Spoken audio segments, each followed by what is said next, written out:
afternoon, everyone. My name is Katie Tetzlaw, and this is the Jess Strom Show. It is Tuesday, February 14th. Happy Calentine's Day to you. Get it? Okay. Too much. Doing too much, Coach. But anyway, we are here with our special guest today, Miss HAYDEN Robinson. And HAYDEN, for the folks out there that may not know you, if you would like to introduce yourself, where you're from, your major, what year you are, all that jazz, that would be helpful for all our viewers. So hello, my name is HAYDEN Robinson. I am from Pittsburgh, PA, which is like literally 30 minutes from here. I am majoring in communications, and I am a senior at the university. Awesome. Well, HAYDEN, let's talk a little bit about your road to Cal U, because it's different. You were heavily recruited out of high school by Cal U, but tell the viewers kind of like just your road of how you actually ended up here. So I really thought I wanted to play basketball my senior year. I told Coach Jess, I was like, Coach Jess, I promise this is what I want to do. I'm going to play basketball. No one's going to deter me. And then I got an offer from Quinnipiac University, which is in Hamden, Connecticut, to run Division I track, and I was deterred, sadly. But I went there for 3 years, and I got tired of track and field. So I reached out to Coach Jessica, and I was like, so do you hate me not enough to let me play on the team? And she was like, oh, God, of course, come on down. So I put myself in the portal that day, and now here I am. Yeah. Well, I believe, you know, it's just crazy to me how this road went, because, again, we spent so much time recruiting you in high school, and your family, obviously a basketball family. Mm-hmm. And it's so funny how this all just kind of came to be. And, you know, finally super excited to get you here. And then obviously had a season-ending injury. So, and I'm sure that was difficult for you, because I'm correct by saying, right, hey, that was the first time you were literally injured.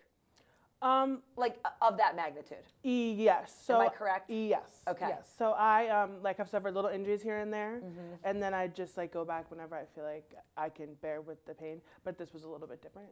Yeah. But that's okay. I mean, worse things could have happened, really. Yeah. So.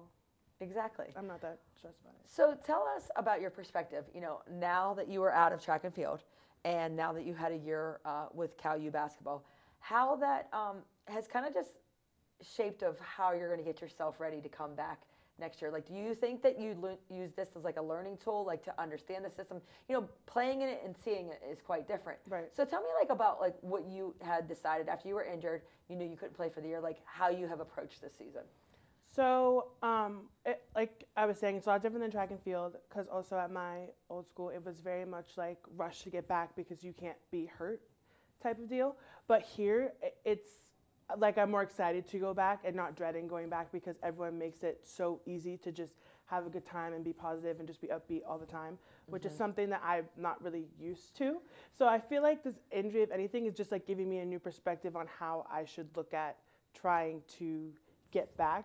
Because I'm just being encouraged, I'm getting encouragement from all ends, whereas mm-hmm. in my old environment, it was just kind of like nagging just to get me back because they needed me to do something for mm-hmm. them instead.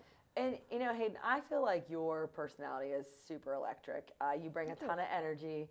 And I don't know, just from our perspective, too, you're just always in a great mood. You know, very to us that we see no lows. Like, tell us about, like, your personality. Like, do you feel like you've always just been like super bubbly, super personable, like, or just tell us a little bit about that? So I think so. My family is very like nothing can go wrong. That's a terrible thing to say, but very much that way. Positive, right? So my dad has just always been like, listen, like it could be so much worse. Like as long as we are all together, as long as you are happy and doing something that you enjoy, like you got to go in there showing everybody that like you're having the best day up. Like it's that easy, because a lot of people don't have the opportunities that I get or get to do some of the things that I get to do. That's so awesome. So I always want to feel like this is a privilege to even just be around people like that's people so that cool. I am. That's a great perspective. And what are you most looking forward to being a part of Cal U women's basketball team? Like, you know, obviously you're sitting there watching it and have an idea of the system. Like, what are you so excited about for next year to bring for you personally? I am most excited just to help out in any way that I can, because I told Coach Jess the other day, I really feel like whenever something is happening in the game, she looks right at me and she's ready to put me in, and I'm ready to go in. So I'm ready to show her. In your travel suit? Yes. You're ready to, like Right. Superman? Like, Right, come exactly. on out? So I'm ready to honestly just show her that I will be an asset to the team in any way that I can be. That's awesome. And what is your process now? Obviously, you're in rehab. Mm-hmm. You're still doing PT stuff and getting yourself ready. Finally cleared to start to really get going. Thank goodness. Tell me about your days and, like, you know, the steps that you're planning on taking. Like, I don't know it from a medical standpoint. Obviously, I see some of the stuff that you do. I see a lot of the stuff that you're doing. But, like, what are you working on now for the people that are wondering? So rehab is a long process. My injury is a full year recovery. So at this point, I think I'm at like month 6.5. So I just started running and jumping and shooting, which is not as much as I want to do, but I guess I'll take what I can get. Take what you can get. But it's fun. I like just getting back into it and giving time for myself to actually heal and not trying to rush myself back into stuff. Did you feel like for you, if like hoops right now is kind of like riding a bike, like with you shooting? Like, I mean, I don't think people understand how fast you are. When you were already fast on the basketball court, and then you obviously ran Division I track. For you, picking up that basketball and kind of getting a swing, was it kind of like riding a bike for you, like just the moment? Did you feel like, ooh, it's been a while? A little bit of both, mostly because I was still playing on my old school. I was doing like intramurals and stuff, but my coach told me not to. But it was just kind of like, when I told my dad, I was like, Dad, when I first went shooting, when I came home, I was like, Dad, like, I don't even know why I ran track in the first place. Like, I just like this process so much better. And it really wasn't that difficult to pick it back up, I feel like, because I was, like I said, keeping up with it a little bit. But some things are definitely, like, I haven't done it in a while more than others. Yep. Cool. Well, what are you thinking about right now? I mean, because you're getting further and further along in your academic career.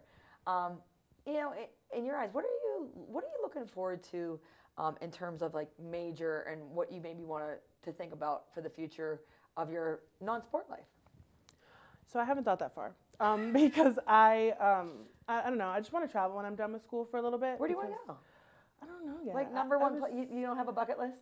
I just would go. Honestly, I'll go anywhere. Like close your eyes, put something on the map, and you would go? I just want to see like what else is out there, and I feel like I could find opportunities out there that maybe I won't find in the States, or maybe I will find in the States. But I just want to like see something different. Oh, that's awesome. I didn't even know that was a huge part of. I mean, I know that you like to go places and see things, but I didn't know that like traveling was going to be your go-to. I mean, I haven't really gotten to since I like have done a sport all my life. I don't really get to like go places outside of like for tournaments and stuff. So I just want to see what's out there besides like going to like a track for something. Like Well, I mean, if you think about that though, your AAU life and your track life, same with all basketball players. I mean, really a lot of sacrifice to play the sport that you like is sacrificing family vacations, sacrificing going places. So there are a lot of times I think that basketball players really do miss out on getting to see places, but I mean, there's always time for it afterwards. I agreed. So that's why I'm not too pressed to like go anywhere right now. I feel like on my bucket list is Greece. Like you can't think of anything like Italy. Yeah, probably Italy or I really want to go to Spain. Oh, would love. Yes. I really think I would like it there, but that's the only place that I have really like on my mind. That's awesome. Fantastic.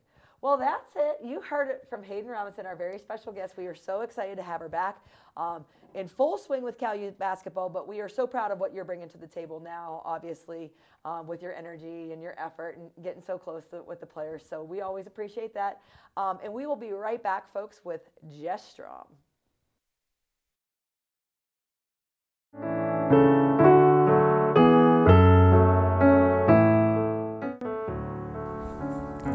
Hi everybody, welcome into a brand new show here on CUTV. I'm your host Tom Caton, and you are all tuning into the very first official episode of Caton's Corner.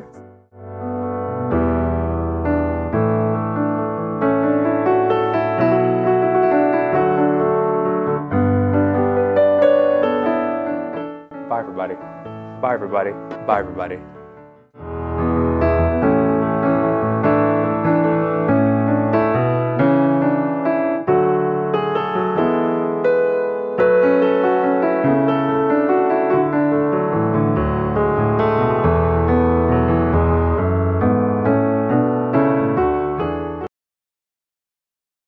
Are you looking for student housing that is convenient, fits your budget, and promotes independent living?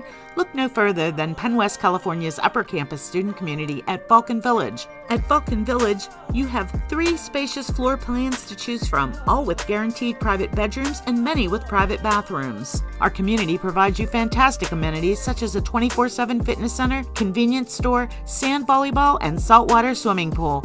All apartments are fully furnished and have full kitchens and laundry. Utilities, internet, parking, recreation, and events all included. We provide you an all-inclusive experience that can't be beat. Schedule a tour and learn more today at vulcanvillage.com. Live here, live well. Welcome back to the Jess Strom Show. Here she is, ladies and gentlemen. Jess Strom. Here I am. Busy week. Yep. A lot going on for the Vulcans recently. Had a lot of games in a short amount of time, and it is a fight in the PSAC West, in the PSAC East, anywhere in the PSAC there's fights. Yeah. I mean, obviously fights for standings. And, you know, I feel like it's been a while since we had a show, so where do we want to start? Slippery Rock? Sure. Last Monday? Is that what it was? Yeah, last Monday. Feels So like it was ages one ago. of those 3 games in a week. 3-game week. Finally got to be at home. I feel like it's been hit or miss. I don't know why I feel like we haven't been home, but we have been. Yeah. I feel like we've been on the road, but for, you know, in between those times, Yeah. we've had some home games, but that feels like ages ago. Does that feel long ago to you? Yeah, it does. It feels, I think it's because we focus so much on the next one so soon to look back. But yeah, Slippery Rock, which I say it all the time, but it was a huge game. Every game is a huge game for us at this point. You know, we've never really looked at the standings so much, I think. I think we're always just, at this point, looking at it because 1 game difference is huge. Like, you can go from 2nd, which I think we might have done, to 5th with a loss, or, you know, you can go from 5th to 2nd with a win. So, you know, every game was super important. So the Slippery Rock one here, you know, we beat them there. But they have 3 kids that can score the basketball, In bunches. and 2 of them did that against us. Yes. Hard to big guard. night. Yeah, they are hard to guard individually. You definitely have to play team defense against them, and they were making shots against us. Absolutely. But we pulled it out. You know, we won that one, which was huge going into Gannon Wednesday at home. You know, that's a big one. Obviously, they're in first place. There are a couple games, more than a couple games ahead of everybody. The pack. Yeah. As I'm calling it, the pack, which because it's basically everybody out from there. Wouldn't you say Gannon right now is kind of like the standalone team up at the top, and then there is just a pack of us that are fighting every day. I mean, you don't know if you're in or if you're out. Yeah, and that's wild. It's wild. Yeah, so I would say Gannon is pretty secure, you know, up there, and then it's 2 through 8 is a jumbled mess right now. So, like I said, it's 1 or 2 games here, 1 or 2 games there, either way. So these last 3 games for us, some teams have 4 games, are super important. But yeah, so that Wednesday at home versus Gannon was big for us. You know, anytime you play, well, obviously Cal Gannon is big, no matter the records, no matter anything. But they're the first place team right now. So, you know, I think we were actually up for that game. I think we were super excited. Prepared, ready to roll. Yeah, well, I think we were ready to go. I mean, Gannon does the same things. They always do. They just do it really well. You know, they run their stuff, and they run it well. They have veteran players. They're a good team. They don't make many mistakes. No, and they make a lot of shots. They finish. Yeah, they do. Very efficient. And it was one of those games we got down early, but we fought back. You know, Always. It was the same way as when we played up there in Erie. We were down 12, 14, something like that, and then second half we claw our way back. You know, we came all the way back.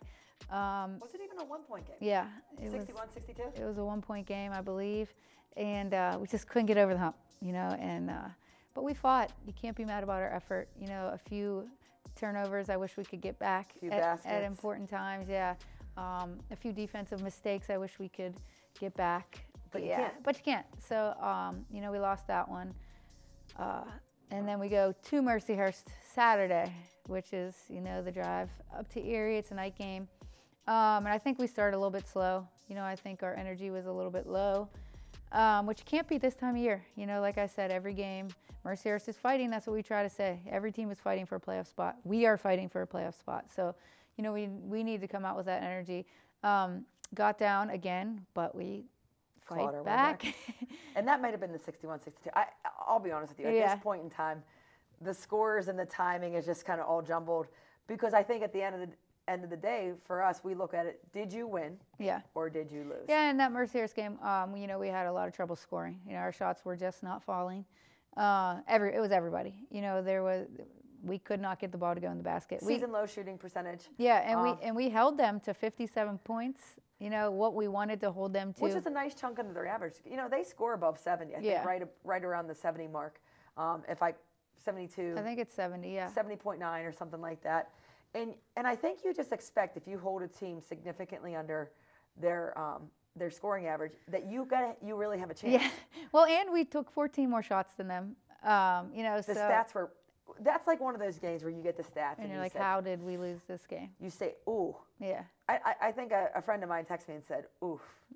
And that was just their shooting. The feeling. Yeah. That was the feeling. And, you know, obviously you want to have that start back. It felt like we had a hard time getting rolling. Mm-hmm. But, you know, once we got into it and, you know, got ourselves together and composed, it just felt like, I felt like we were sitting on the bench. It's like, no way we could probably shoot like that again. Yeah. And then we did.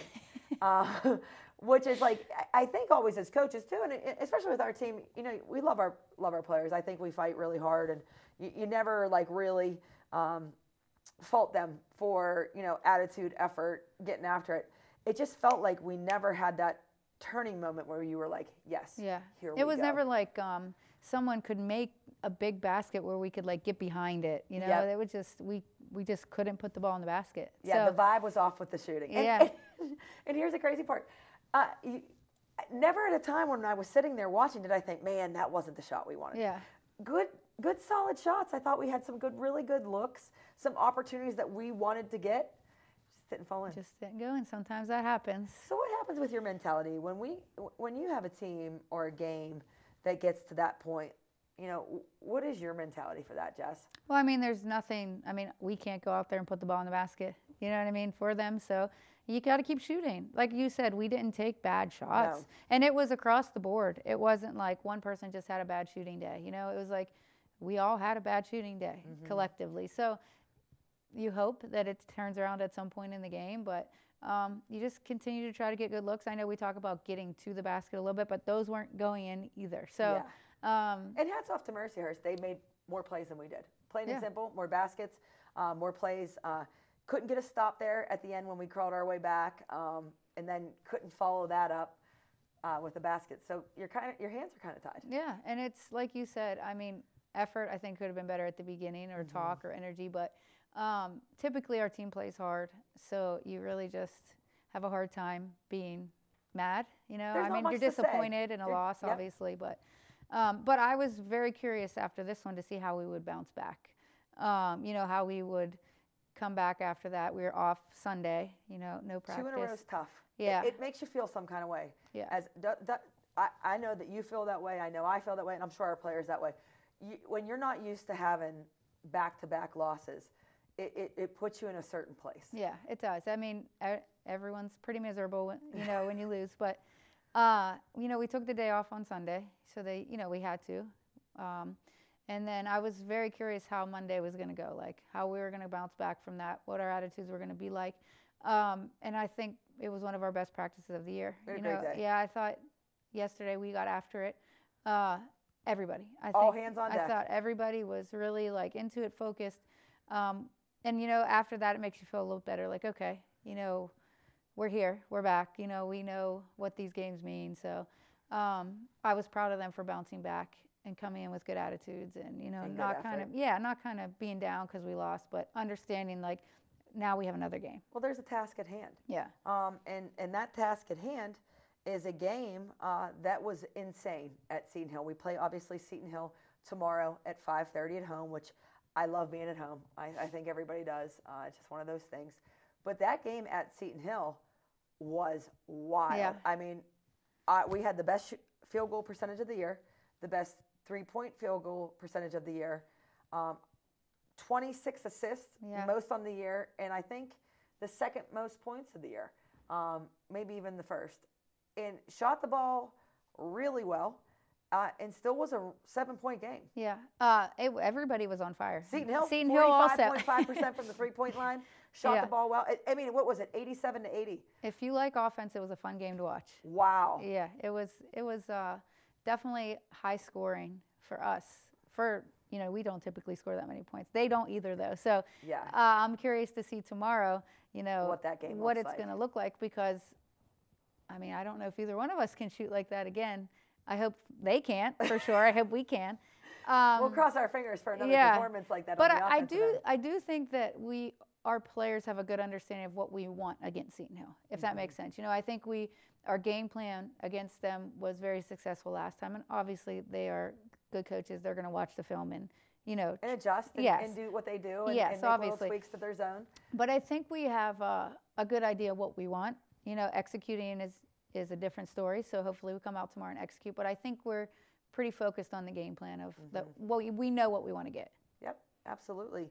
And and let's be honest. I think everybody knows this too. Like, these games are huge, and just in terms of where you want to be at the end of the PSAC regular season games, they're just huge, and that's every single one of them, and that's everybody top to bottom. Like, I don't know if there's any team that just throws in the towel anywhere. Yeah. I don't care where you are right now. It's a fight. Well, it's a fight, and it's a fight for playoff spots. It's not just a fight for seeding. I mean, it's to get into the playoffs. And, our goal at the beginning of the year is always to get into the PSAC playoffs, win the PSAC, and try to make the NCAA tournament. So for me, these are all playoff games because we need them to get into the playoffs, And do you think that has to be like a certain mentality? Like, do you feel that sense of urgency, or do you think that just comes naturally with playing at the end of the last 10 games of the year? Yeah, I think it always does. But I'll be honest, this is a different spot for us, with 3 games left. Like, usually we're fighting for seeding, and we are fighting to be in. Like, these games are really important for seeding, and to just make the PSAC playoffs, because you can't rely on other teams to lose. I don't want to look at the scores and hope for somebody else to lose for us. You have to take care of business yourself. Yeah, we control our own destiny, which is awesome, which is a great place to be in, because then we have the control. So, but yeah, to me, every game is highly important. Yep. Is there a special message? I mean, I don't hear you really say, it's like, not really cliche and come up with these gimmicks, but I think you're just pretty logical about what's at stake here. Yeah, it's the facts. I usually just state facts, and if you look at the standings, the fact is we have to win these games. So take it for what it's worth. I don't want to hide that fact. Like, these are important. They're really, really important. And the thing about our team is I know that it means something to them too. Like, absolutely. I know they want to make the PSAC playoffs. I know, like, the effort is going to be there. So, like, I'm sure that our kids are also looking at the standings. I know after games they're looking at who won and who lost in the PSAC. So I know that they're already locked. Yeah, I know they're already looking the same way we are. Well, and we've never felt that about our players. I mean, I can't remember a time ever since I've been here at Cal U where I've come in and no one's paying attention to film and no one's given their effort at practice. Like, it just doesn't happen. And I feel like that kind of stuff trickles in, like, it's business. Like, you go on a business trip, you're here at home, you take care of business, protect the house, all that jazz. But, I think it's that sense of urgency of, it just is what it is. Yeah. It's like, that time. This is why you play, right? Yeah. Whether it's fighting for seeding or fighting to get in the playoffs, like, the end of the season is why. And we have a chance. So it's not like we're at the bottom just playing these games, to get through the rest of the season. Like, we're right there. We could win a game and shoot up to 3rd place, So yeah. And what are you most excited for, right now? I feel like I always ask you about this. Like, to me, the excitement is on Seton Hill. Yeah. Like, and we all know, like, I don't know how much more film as a staff you can watch at this time of the year. I feel that way for all of our coaches in our league. All great coaches who know what they're doing, who know how to prepare their teams. We all know what the other team is roughly. Now there's tweaks. There's different wrinkles, as you would say, to different stuff that people do. People are adding some stuff, but pretty much everybody has a good idea of what everybody's trying to accomplish. Yeah, I mean, you have a game plan, but most of the time it's about the execution. It's about execution and the players making plays. Like, they will have to go out there and make the plays, we can put them in good spots, and I'm pretty confident that ours are going to. So, yeah, it should be exciting. It's the best time of the year, so that's what I'm looking forward to. It is. And you know what? Today, the beautiful weather, it just reminds you of the playoffs, doesn't it? Like, you know, that feeling of, ooh, that time is near. And it is. I mean, literally, Seton Hill on Wednesday. Then we have our bye week, our bye on Saturday, not a bye week, but our bye on Saturday. Then we have UPJ away, and then IUP, and that's it. Is there a Disney clock around here? Because it is the time just whizzing by. Yeah, it's nuts. Where did it go? We say it all the time, flies by. I can't even believe it's February, to be honest with you. I feel like we just finished Christmas and we're heading into the new year, and then poof. It's playoff time. Playoff time. Best time of the year. So looking forward to it. You know, folks, follow along with us as we begin our tail end of our PSAC journey. Obviously, 5:30 at home. Would love to see you as you support CalU. And then we have UPJ away on Saturday. And then, I'm sorry, we have UPJ away on Wednesday. We are off that next Saturday. And then IUP. And folks, that's it. We're almost there. So join us tomorrow, 5:30 p.m. as the Vulcans take on Seton Hill. Jess, thank you for just a lovely show today. Thank you. Always appreciate you here and answering questions and getting after it. Yep. All right. Have a great day, folks.